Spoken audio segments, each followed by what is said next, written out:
surge in visits to the ERs and urgent care centers here in St. Tammany.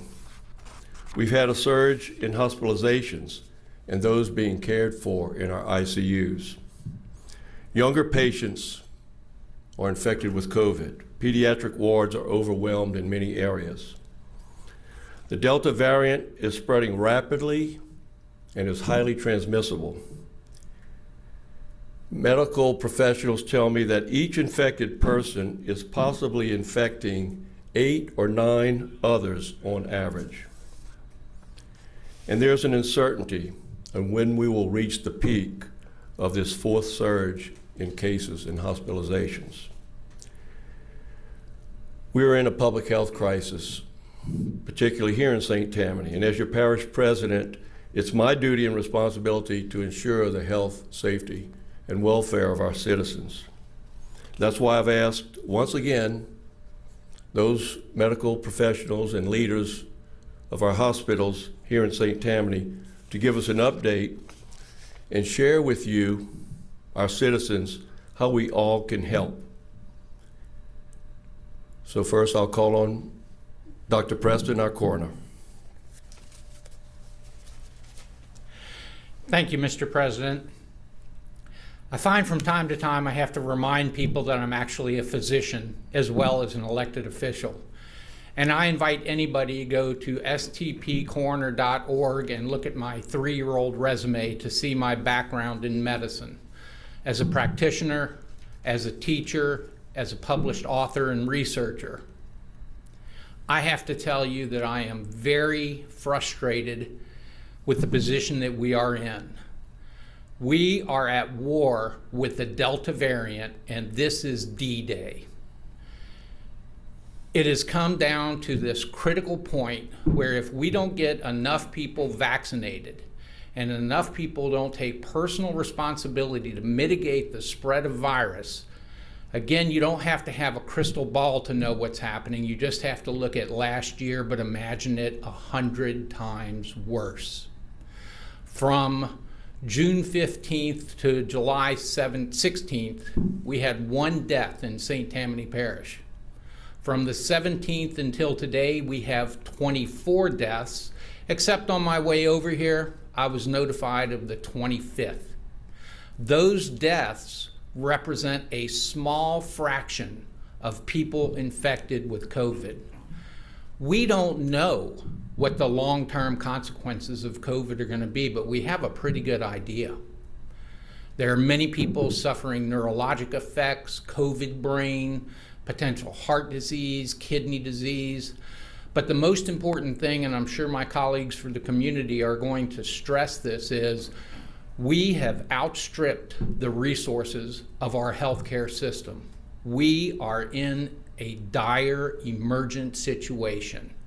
The government cannot solve this. Only the actions of individual responsible citizens can stop this plague. There is so much misinformation, and it is very concerning to me. I was told there was a rally today to encourage people not to get vaccinations and not to wear masks. Those people are not interested in the public health of St. Tammany Parish. Those people are interested in promoting a political agenda. And that political agenda makes no sense to me, because the people who are most at risk are the most conservative voters in this parish. We need to use common sense. This is very simple. Wash your hands, wear your mask, get vaccinated, and we may be able to avert a local and national economic disaster that's just going to be answered with another $3 trillion solution that the government doesn't have. So I'm not appealing to the people that think that COVID is somehow tied to immigration. I'm appealing to the people who have common sense, who have children that cannot be vaccinated, that are now our most at-risk population. This is a pandemic beyond imagination, and it is getting worse every day. If individual citizens don't take action immediately, this is going to result in much more dire consequences. I really am concerned and alarmed that things are going to get a lot worse before they get better, and there's only so much that the government can do to bolster society. I am appealing to everybody to please do the little things that are patriotic. Wear your mask, get vaccinations, protect your neighbor. You are your brother's keeper. And it is not just the person who refuses the vaccination that is at risk. It is everybody who comes in contact with that person. So even if you're not concerned about your personal health, please have concern about your neighbor's health. Thank you. Thank you, Dr. Preston. Dr. Preston and the other medical professionals up here clearly see this on a daily basis and can best illustrate, as Dr. Preston has, the public health crisis that we're in today. And I want to thank you for sharing those words, Dr. Preston. Dr. Michael Hill with St. Tammany Parish Health System. Doctor? Thank you, President Cooper. I couldn't have said it better, Dr. Preston. I've never seen anything like this before. Our hospitals are being overwhelmed. You don't believe me? Come by the ER. There are lines now around the building because there are no seats available in our waiting area. We have 115 people in the hospital today. We have many more coming. We're admitting 17 to 20 patients a day. There is no room for them. There is absolutely no room. We have 40 people in critical care, 13 on vents, many more almost on vents. As Dr. Preston said, we'll have many more deaths. 87% of the people admitted to St. Tammany Health System are unvaccinated. This is a tragedy. This is a preventable tragedy. We are hit with a tsunami every single day at St. Tammany Health System and throughout the entire parish. Our health system is being overwhelmed, and we have yet to reach the peak of cases. I frankly don't know what else to do. We have surge plans, we have staff working tirelessly overtime. It's very unfair. It's unfair to them, it's unfair to their families, and again, this was totally avoidable. So what can we do today? Number one, we've got to stop the social gatherings. These big crowds are super spreader events. We have too many unvaccinated people in this parish. Our testing positivity rate at St. Tammany is over 25%. That means you've got a 1 in 4 chance of coming in contact with an infected person in crowds. The second thing we can do is wear a mask. It's not a political situation. There are no politics involved in wearing a mask. Do it for yourself, do it for your family. I want to also stress that vaccinated folks can get sick. I've had a lot of questions about this, but the majority of the folks that have vaccines do not get very sick, and most of them have minor or no illness. However, it's important to prevent the elderly patients who have been vaccinated, who may still be susceptible to severe illness. And as Dr. Preston said, we've got to protect our children. I'm pleading with the public. I'm pleading with my fellow citizens. The only thing we can do is to begin to mitigate this crisis is to wear a mask, get a vaccine, and socially distance. The final message is we are also here to serve the rest of our non-COVID patients. So if you have a true emergency, please go to the emergency room. That's what we're there for. However, if you don't have a true emergency, go to your doctor's office or an urgent care center, because the ERs, all of the emergency rooms, are totally overwhelmed, and you'll have quite a wait if you don't have a major emergency. Thank you very much. Thank you, Dr. Hill. I might point out, since I've been watching the numbers on a daily basis as well, it's important to know that the 115 patients that Dr. Hill was referring to is out of 180 total census, more or less, if I'm not mistaken. So 115 of the 180 census at St. Tammany Health System are related to COVID patients, a startling number. Dr. Timothy Riddell, Austin North Shore. President Cooper, thank you for having me today. My name is Timothy Riddell. I'm a physician, the regional medical director at Tammany Health here on the North Shore and in Slidell. This is a difficult time for all of us.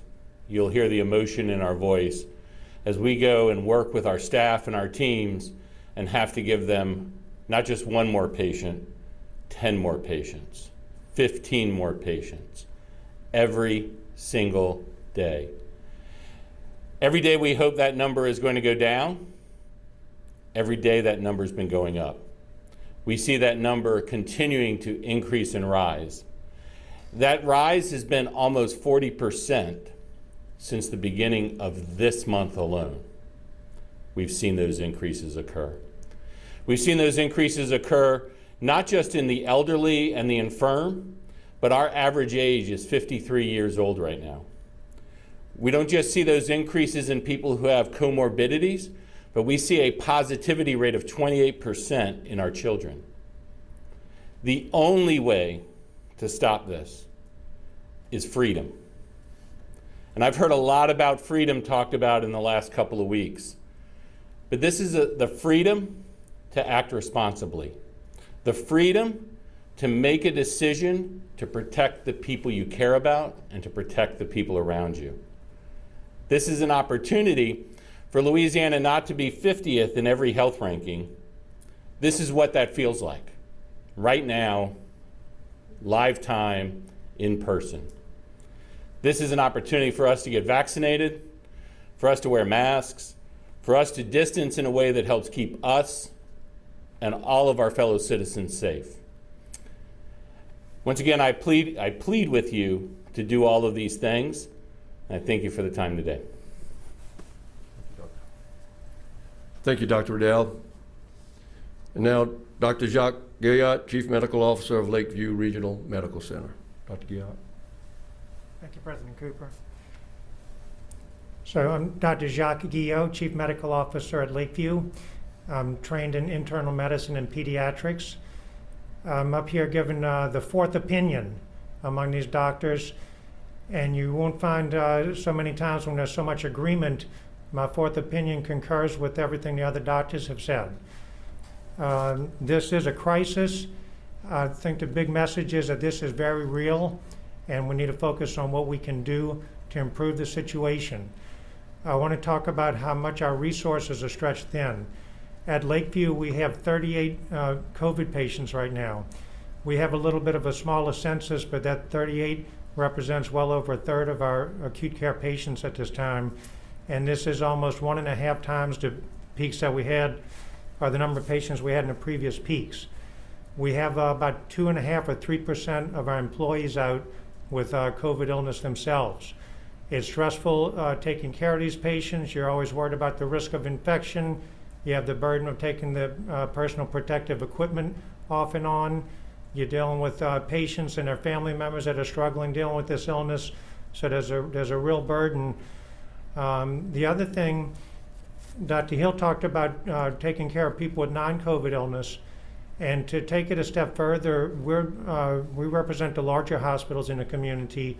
A lot of the outlying rural hospitals don't have a cardiac catheterization lab. They don't have medical subspecialists, and they rely on us to take transfers in when patients need a higher level of care. We're not able to accept patients at some of these outlying facilities all across the North Shore, sometimes all across the state, and even across into Mississippi. We've had people with heart attacks that needed treatment, people with strokes at other places that needed treatment, and we just don't have the room to take them in. So it's very real. It's affecting not only a long wait in our emergency room because we're overstaffed, but even hospitals in a wide area around us. So I want everybody to take it very seriously to get vaccinated.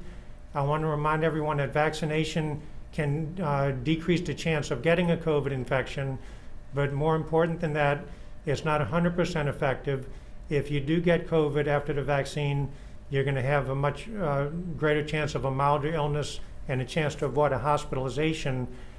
At the same time, the fact that you can still get an infection emphasizes the need for the other measures like wearing a mask and hand hygiene and avoiding the large social gatherings. So I want everybody to do their part and follow all of these infection prevention precautions. And I just want everyone to know that this is very real and we need to take these steps to get past this crisis. Thank you. Thank you, Dr. Guillo. Next, I'm calling on Mr. Dwayne Mesh with Acadian Ambulance Service. He's going to give us an update on how COVID is affecting emergency medical providers and ambulance services. Dwayne. Thank you, President Cooper. Thank you to my colleagues from the healthcare professions here represented today. I don't want to repeat what they've already said, just kind of bring some realism to the room. Our transports, not only here in St. Tammany Parish, but across the state. We service some 35 parishes throughout the state of Louisiana. Also represented in Mississippi. We have several counties that we operate there, and as well as there, we're in the Texas market. And it's not isolated to just St. Tammany Parish or just Louisiana. This is a huge pandemic, and one that we've definitely seen this uptick in patient transports over the last several weeks, as everyone has said. We attribute a lot of that to the lack of interest to become vaccinated. Everyone has a choice, but we just ask that you strongly consider getting vaccinated to help curb this pandemic and try to get us back on track. As a healthcare professional, we are challenged with keeping up the pace. Many of our folks in the EMS industry are just tired. We've worked hours across hours, days upon days. We continue to have increases in our transports. Here in St. Tammany Parish alone, we are experiencing about 20% increase on patients transported. Now that is different than the numbers of calls. As my colleagues have said, there are many cases where we can't get them into the hospital. There are no beds in the hospital. Please realize that. Understand that if you do not have business, please stay at home. We're encouraging you to stay at home, stay out of the public. When you have to go in public, please use your mask. And if you have to be in your home and you have people that have to come to visit you, make sure that if you're in that situation, you are socially distancing and you're avoiding all contacts. I can't say enough about the importance of sanitizing your hands, washing your hands constantly, keeping them out of your face. There are many things you touch in a day that you do not realize someone who was infected moments before you were there has touched that. And that's how this carries and this pandemic continues to grow. As I said, our calls are even more than the 20% I talked about. I'm also involved with the LDH, the Department of Health and Hospitals here in the state. I am one of the regional resources during events such as this pandemic. So we have a conglomerate of folks who meet regularly. And again, This is statewide. It's not isolated to just the North Shore or just St. Tammany Parish. Hospitals are full. A lot of the calls we go to, we're having to refer that patient to call their physician if their cases are not one that is of dire emergent need to go to a hospital.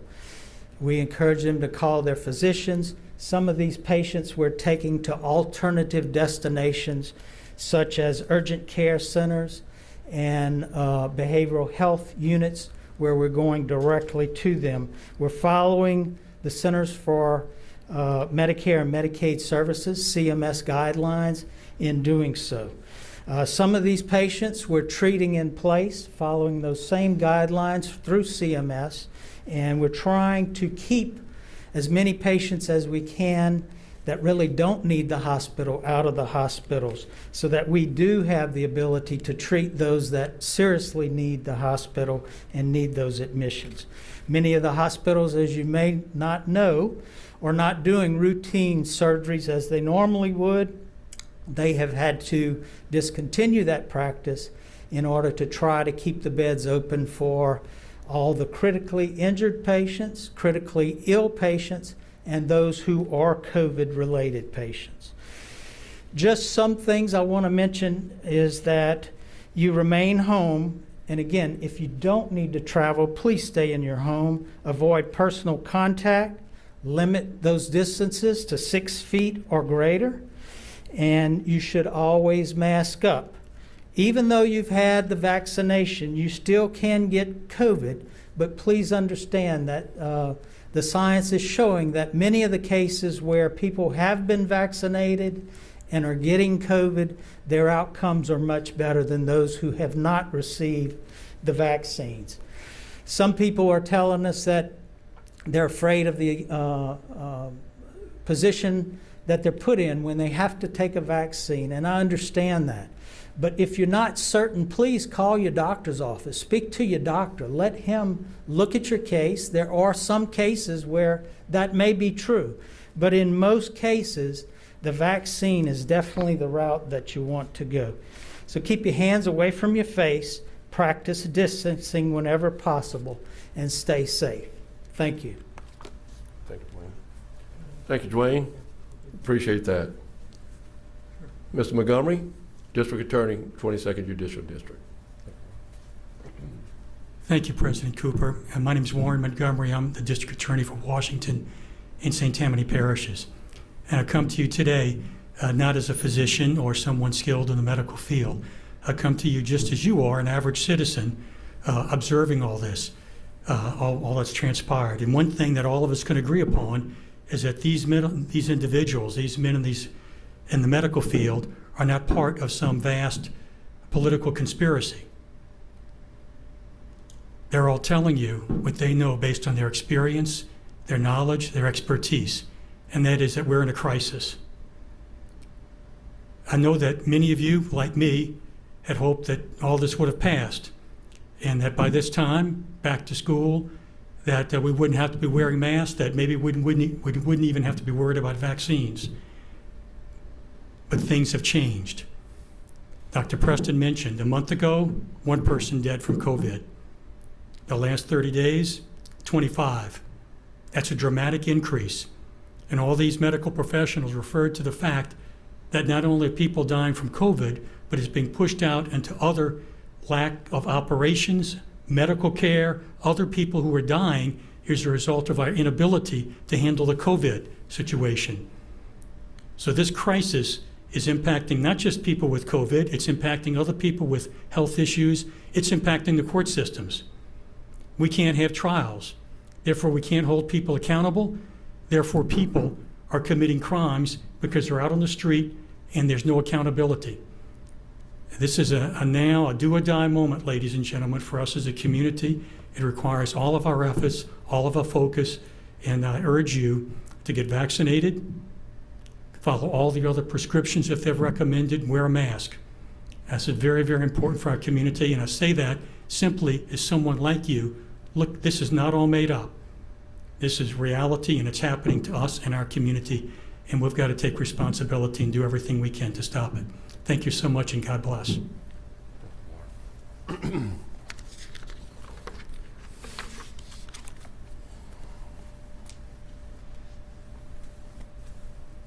my glasses are here. They're right here. Thank you all for providing your insight, your professional insight. I ask our citizens to please take all precautions that are offered to protect themselves, their families, and those that they work with. We're doing everything that we can to mitigate the spread of the virus. As of today, we have 49% of St. Tammany Parish residents who have taken the first dose of the vaccination. This evening, Dr. Gina Lagarde, who is the Regional Administrative Medical Director for the Office of Public Health, is holding the North Shore COVID-19 Teletown Hall meeting. She'll be hosting this informative call where COVID issues related to hospitalizations, pediatrics, and pregnancy fertility will be discussed by a panel of 3. The public is encouraged to call in at 6:15 p.m. to participate. That number is 855-756-7520. 855-756-7520, extension 75212, pound. Press pound. Please, let's do what we need to do to avoid cancellation of events and activities that support so many great causes. Let's do what we need to do to support and sustain our local businesses. And please, let's do what we need to do to save lives.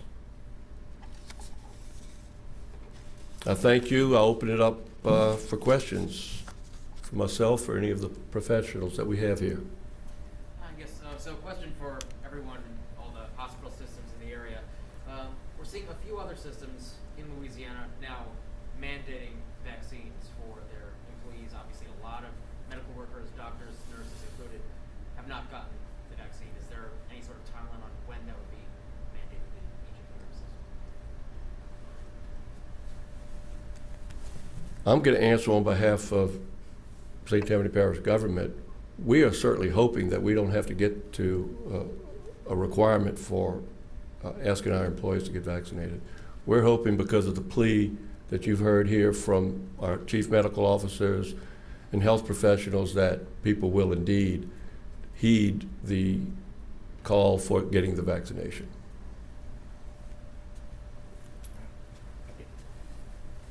I can just speak for St. Tammany Health System. We are strongly encouraging our employees at this point to get a vaccine. I think that that's the most important thing to do. Right now, almost 100% of our physicians are vaccinated and their families. We're doing better in some other areas and not as good as we should. But what we're trying to do is encourage everybody right now to get a vaccine. I think once the emergency use authorization goes away, we may have other discussions, but at this point, we don't have any definitive plans to mandate a vaccine. Thank you. This question is for any of the And who are you with, sir? WWO. Okay. This question for any of the doctors.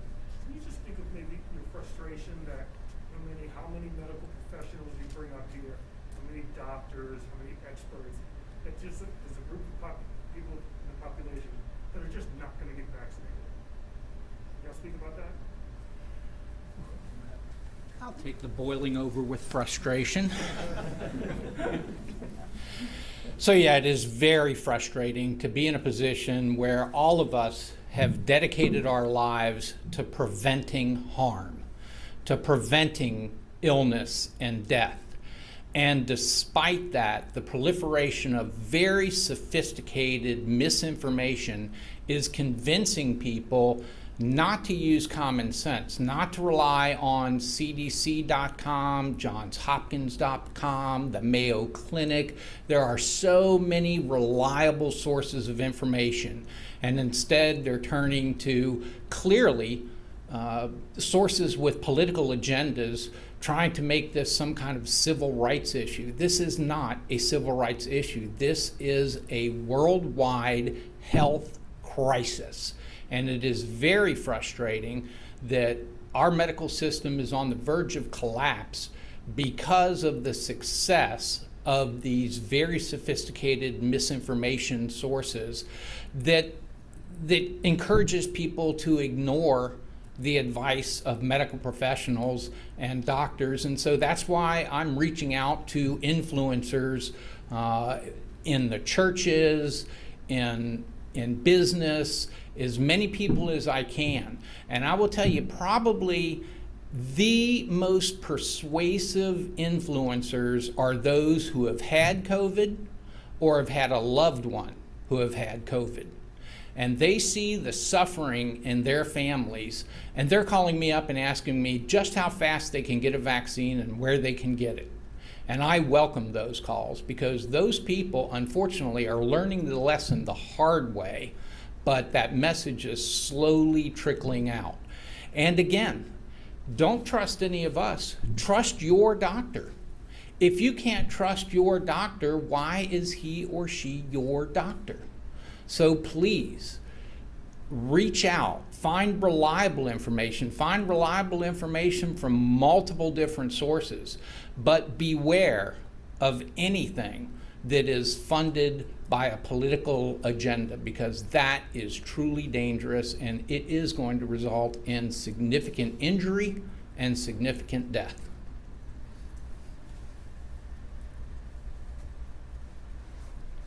This one's for you, President Cooper. You were talking about maybe the possibility of having to cancel events in the past, and we were talking before about them being super spreader events.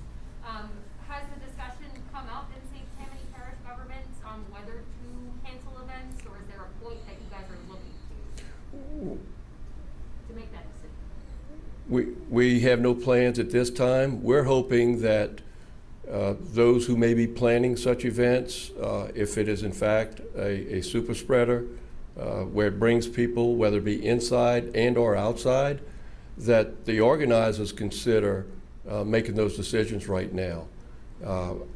I'd venture to say that in the next week, if not sooner, because we know the numbers continue to go up, the hospitalizations continue to go up, as we've said before, we have not reached that peak, that it will have to be done. But at this point, we're seeing it. We're seeing businesses and organizations curtailing their plans for big events. And so we'll continue to monitor that. Thank you, Jennifer. Just to clarify, the mask mandate that you put out last week, was there anything different from the governor's mandate you put out earlier? And were you expecting that backlash after you put it out? To answer the question, the executive order that was put out last week mirrored the governor's mask mandate, and it was the same executive order that we've used since the beginning of this pandemic. The executive order has been in place the entire time, and even before that, the same executive order template has been used. So there was nothing different, but somebody happened to call out a specific paragraph that had been there all along and made issue about it rather than the seriousness that we have about COVID in our community right now. But it was the same language, nothing different. Thank you. Of course, nobody wants to go back to a lockdown, but as COVID continues to surge, the numbers aren't flatlining. Do you think that the governor should pull the trigger and order the stay-at-home order again? I don't know what the governor's going to do. I know that businesses and corporate offices are reviewing their work plan now. We're doing it here at St. Tammany Parish government, not as a requirement, but we're looking at what if cases continue to rise. People are calling in sick or quarantining because they've been in contact with somebody every day. So we are preparing for that now. The governor has asked businesses to look at perhaps working remotely if possible. So I think businesses are doing that at this time. We're setting up our reestablishing our laptops for work at home purposes. So I think that's happening even before any requirements come from government. I do have a question for the doctors. If y'all can maybe explain the additional testing that goes into it to determine whether it's the Delta variant or what variant, like how do y'all determine that? So as you might imagine, it would be impossible to test every single sample that comes through for the different variants that are out there. So a certain subset of those samples are sent to the state lab to be tested for that to identify. At this point, there are no other variants. The Delta variant is the one that is causing not just the large majority, but almost entirely every single case that we're seeing. But that's how the testing is done. Thank you. This one's again for the doctors. So there's been quite a loud backlash over masking in schools. Could you guys speak to the benefits? Some people brought up, oh, the surgical masks don't do as much as we would hope. Could you speak to your opinions on having the mask mandate apply to school children?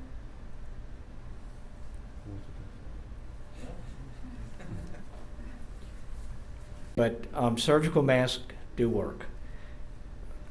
Obviously, an N95 mask like Dr. Preston has on would work better, but they're hard to breathe through. So this is probably as good as it gets, particularly in school kids and running around in the heat and everything else. We do know that this is a respiratory virus, that it is spread by respiratory secretions, by secretions that sometimes fall on surfaces and then get touched. So it's going to be very, very important to try to reduce the secretions that hit the air, the droplets.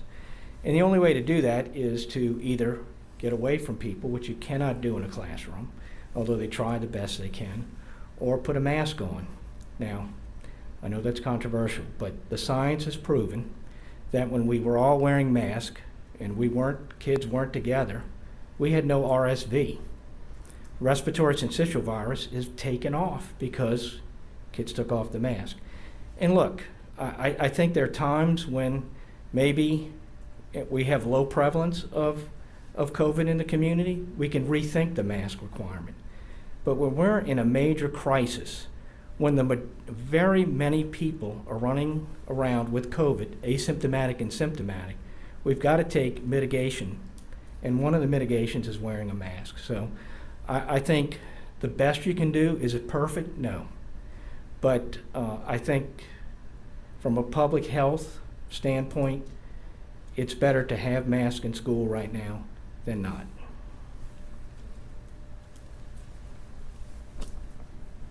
Again, I want to thank everyone for coming, our doctors and others for your time, the time that you've taken out of your day to come and give insight on this very important matter. And I want to thank our local media for covering this. This is important to us, and we happen to keep you updated as things progress. Thank you all so very much. Thank you all.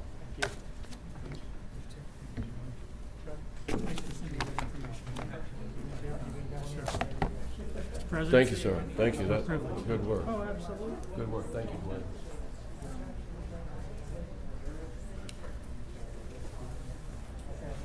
Thank you, sir. I wasn't just trying to call you out. I'm waiting for everybody to say, I'm with so-and-so.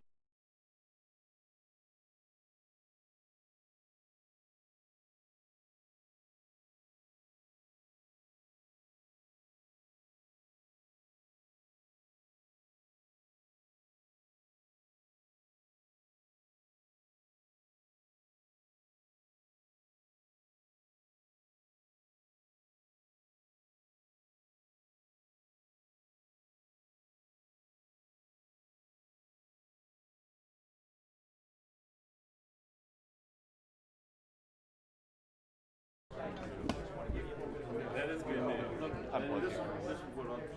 Thank you, Doctor.